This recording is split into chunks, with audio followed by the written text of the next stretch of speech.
안녕하세요, 로미입니다. 이번 시간에는 부모님과의 문제, 부모님에 대한 아쉬움, 부모님에 대한 원망을, 이 스트레스를 어떤 식으로 풀어나갈 수 있는지, 어떻게 했을 때 내가 더 행복해지고 부모님과의 갈등도 잘 해결할 수 있는지에 대해서 저의 개인적인 경험담과 주위를 봤을 때 이런 식으로 적용해 볼 수 있다는 점에 대해서 알려드리고자 합니다. 이쪽에 대해서 다양한 다큐멘터리와 다양한 책들을 읽어보면서 개인적으로 느낀 점들이 있는데 그것들을 이해하기 쉽게 전달드리고자 하는 거고요. 저의 개인적인 의견들이 많이 있지만 이런 식으로 생각하는 사람도 있구나 정도로 이해해 주시면 좋을 것 같습니다. 사실 되게 민감한 주제잖아요. 그런데 생각보다 부모님에 대한 스트레스, 그 영향이 성인이 돼서도 굉장히 오래 남고 그것 때문에 스트레스 받는 분들이 꽤 많아요. 일단 첫 번째는 그걸 인정을 해야 되는 것 같아요. 부모의 영향이 크다는 것, 그리고 그것이 내 삶에 영향을 미쳤다는 것, 그 현황을 인정을 해야지 그걸 부정하고 그냥 이거는 부모님의 탓이다?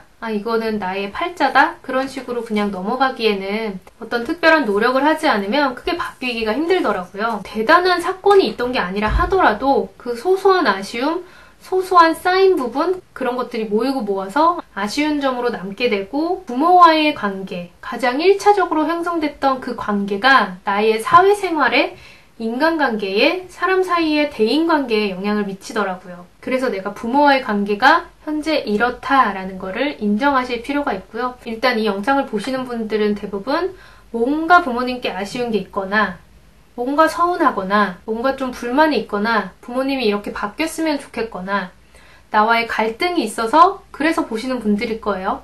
그런 분들이라면 가장 첫 번째 단계는 물리적인 거리를 두는 것입니다.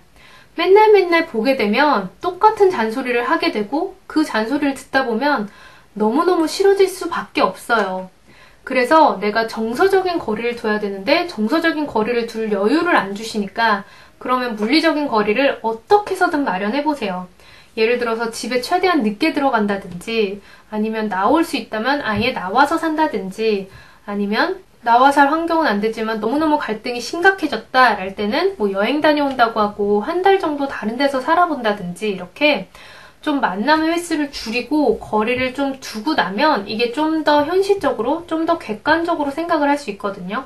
이게 계속 마주치면 내가 거기에 휩싸여서 좀 정상적인 사고를 하기가 힘들어져요. 너무 감정적으로 감정의 골이 깊어질 수 있기 때문에 거리 두는 거를 맨 첫 번째 단계로 하시기를 추천드리고 내가 물리적 거리를 도저히 둘 수 없다라면 최대한 마주칠 일, 최대한 그 갈등의 소지를 줄이는 것. 예를 들면 식사할 때마다 문제가 생긴다라면 식사하는 자리를 아예 피하시고 자꾸 부딪히는 그런 소지를 줄여야 된다는 거죠. 두 번째는 부모님의 상황을 이해하려고 노력해보자입니다. 부모님과의 관계에서의 문제는 현재 최근에 일어났다기보다는 내가 어릴 때부터 쌓여온 것들이 많죠. 근데 왜 그랬을까? 왜 그런 식으로 행동했어? 라는 생각이 들지만 최대한 내가 그분의 입장이었다면 내가 그런 상황이면 어땠을까라고 최대한 생각해보자는 거죠.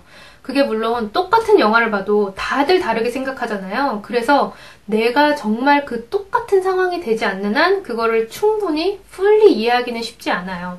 하지만 그래도 최대한 그분들이 겪고 계시는 그런 상황들을 보면서 정말 힘드셨겠구나. 정말 먹고 살기 바빴겠구나.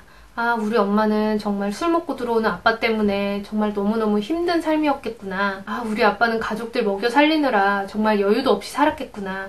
예전에는 야근도 당연했고 주말 근무도 많았는데 정말 여유 없는 삶을 살았겠구나. 가족들에게 무심할 수밖에 없었겠구나.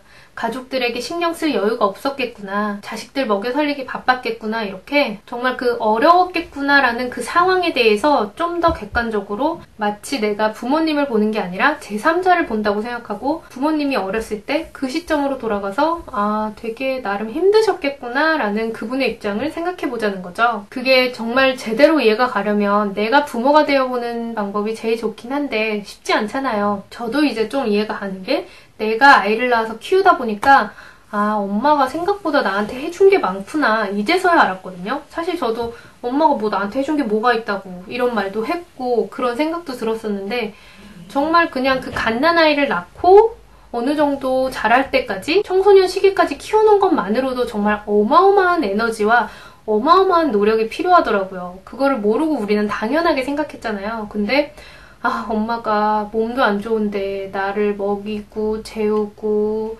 손목 아픈데 계속 기저귀를 수만 번씩 갈고 이게 얼마나 힘들었을까 이런 생각이 제가 아이를 낳고 키워보니까 이제서야 들더라고요. 나 같은 아이 키우시느라 힘들었겠지 이렇게 최대한 입장 바꿔서 생각을 해보면서 100% 이해하긴 힘들겠지만 그래도 그분의 상황을 최대한 이해하려고 노력해보시는 걸 추천드리고요. 다음 세 번째는 그 시대적인 특성을 고려하자고 말씀드리고 싶어요. 아무리 우리가 그분의 입장이 되어보려고 생각을 해도 좀 이해가 안 가는 부분들이 꽤 있어요. 근데 그게 시대적인 특성이 또 있다고 하더라고요. 제 지인 같은 경우에는 아빠가 바람을 너무나 많이 폈어요. 이게 너무 불만이고 힘들었는데 그거를 이제 어떤 멘토분께 나이가 좀 있으신 분께 상담을 받았더니 근데 너희 아빠 세대에선 그게 좀 당연한 거였어 라는 얘기를 해줬대요. 왜냐면 우리 부모님 말고 우리 부모님의 부모님 세대는 실제로 막 둘째 부인, 셋째 부인이 있는 집들이 꽤 있었고 그래서 남자가 바람을 필 수 있다? 남자들은 원래 바람을 많이 핀다? 약간 이런 문화가 있었대요. 그런 데서 살다 보니까 나 바람 필 수 있지 뭐. 왜 내가 핀 거 뭐 어쩌라고. 내가 뭐 가족을 버렸어? 이런 식으로 생각할 수 있다고 하더라고요.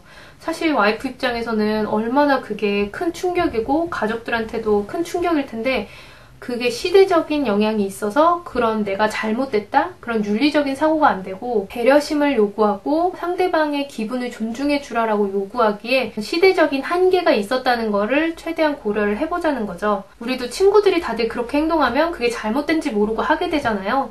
그것처럼 우리의 부모님들도 그때는 아이를 키우는 데 있어서 너무 신경을 많이 쓰고 상대방을 배려하고 그런 문화가 아니었기 때문에 지금과 많이 달랐을 수 있다는 거죠. 네 번째로는 부모님도 부모가 되려는 준비가 안 된 채로 부모가 됐다는 점을 인지하자라고 말씀드리고 싶어요. 사실 우리 부모님 세대는 거의 보통 20대 때 결혼을 하셨죠. 생각해보면 그렇게 나이가 많지 않은 시기예요. 우리가 겪었던 내가 어릴 때 봤던 그 부모님의 모습이 생각보다 나이가 어린 시기였고 그분들이라고 해서 뭔가 부모가 될 수업을 받는다거나 부모가 될 준비를 할 만한 여유가 없는 상황이었죠.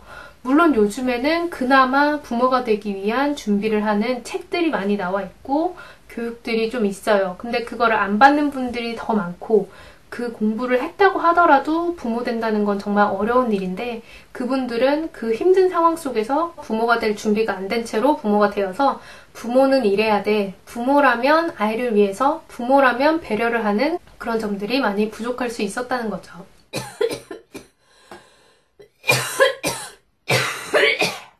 그리고 다섯 번째로 나의 관점으로 돌아와서 내가 상처받았을 때 그 아이는 어린아이였다는 거를 또 인지할 필요가 있어요. 이제 더 이상 나는 그때의 내가 아니다. 이런 생각이 필요하다는 거죠. 물론 현재까지 계속 쌓이고 쌓여서 이어져 온 거겠지만 그 어릴 때의 상처가 굉장히 클 거예요. 근데 일단 그거를 회복하고 나면은 지금의 영향도 줄어들게 되어 있거든요. 나도 그때 어려서 상처를 받았던 거야. 이렇게 생각하자는 거죠. 상처를 주고 싶어서 그분이 상처를 주기 위해서 그런 행동을 한 게 아니라 상처를 받은 건 나다. 내가 상처를 받은 거다. 내가 그 부분이 약해 있었고 내가 그 부분에 민감했기 때문에 상처를 받았다. 이렇게 최대한 생각해 보시면 조금 불편한 감정이 많이 누그러지실 수 있으실 거예요. 그리고 여섯 번째로 부모님은 나를 낳아주시고 키워주신 정말 감사한 분인데 그 사소한 그 포인트 때문에 아쉬운 점이 있고 서운한 게 있는 거잖아요. 자꾸 여기에 매이지 말고 좀 더 미래를 생각하면서 내가 되고 싶은 모습을 자꾸 그리라고 말씀드리고 싶어요. 이거를 생각하다 보면 내가 부모님과의 관계가 계속 불편할 수 있거든요. 근데 나도 이제 점점 커가고 나도 나이가 먹어가고 내가 되고 싶은 모습이 있잖아요. 그렇게 좀 더 발전적인 생각을 하시고 우리 부모님도 나이가 드시고 노인이 되실 텐데 그때 내가 어떻게 대해야 되지? 이런 불편한 게 있으면 계속 좀 더 편하게 좀 더 친절하게 대하기가 힘들어지거든요. 사람들이 대부분 사회생활을 할 때는 친절하고 매너 있는 가면을 쓰는데 가족들한테 대할 때는 그 습관이 나와서 굉장히 날카로운 말투, 굉장히 방어적인 말투가 막 나와요. 근데 그렇게 하지 말고 좀 더 미래를 생각해서 나도 나이가 들었다면 어떤 관계이면 좋을까? 그때는 좀 더 친절한 말, 사랑이 섞인 말, 좀 더 서로에 대해서 감사함을 표현하는 삶을 살아야 되지 않을까? 이런 식으로 현재에서 타임머신을 타고 미래에서 우리 부모님과 나의 관계를 한번 그려보시고 이런 식으로 됐으면 좋겠다라는 걸 그려보면 아, 내가 미리미리 좀 이제 준비를 해야겠구나.